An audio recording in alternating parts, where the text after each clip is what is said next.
Hello and welcome back to my channel my friends. आज हामी unboxing गर्न गइरहेको छौं phone Redmi 9N Pro phone जुनको RAM रहेको छ 2GB र इन्टरनल स्टोरेज रहेको छ 32GB Redmi 9A Pro तपाईले हेर्न सक्नुहुनेछ यहाँनिर हेर्नुस् with the easy access with the Google app and your most uses भनिरहेछ अब तपाईले यहाँनिर हेर्नुस्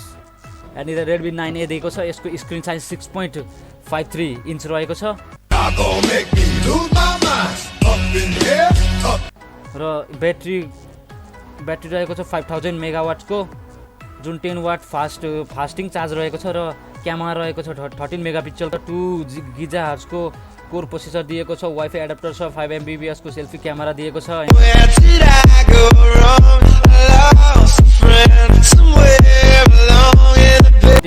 micro SD card plus 2 SIM slot पनि दिएको छ यहाँनिर अब तपाईले यहाँ कार्ड हेर्न सक्नुहुनेछ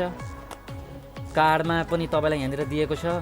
अब यसको यो गाइडिङ बुक भन्छ यसलाई गाइडिङ बुक पनि दिएको छ यदि हजुरले फोनहरुको बारेमा केही खासै थाहा छैन भने त गाइडिङ बुक हेरेर पनि गर्न सक्नुहुनेछ त अब फोन हेरौँ हाम्रो मेन चीज phone this is our main thing phone हेरौँ फोन अनलक गरौँ हेर्नु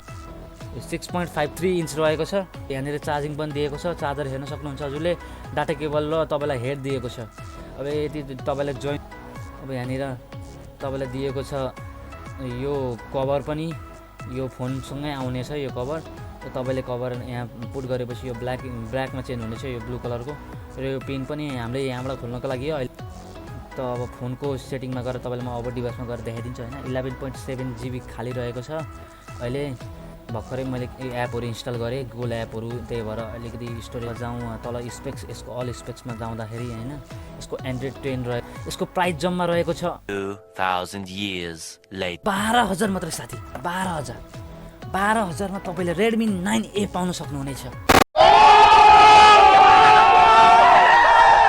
यदि अहिलेसम्म मेरो च्यानललाई सब्स्क्राइब गर्नुभएको छ भने सब्स्क्राइब गर्नुस् लाइक गर्नुस् कमेन्ट गर्नुस् शेयर गर्नुस् जे मन लाग्छ गर्नुस् तर सब्स्क्राइब चाहिँ जसरी पनि गर्नु होला त आजको लागि भिडियो म यही अन्त्य गर्न चाहन्छु धन्यवाद नमस्ते जय हिन्द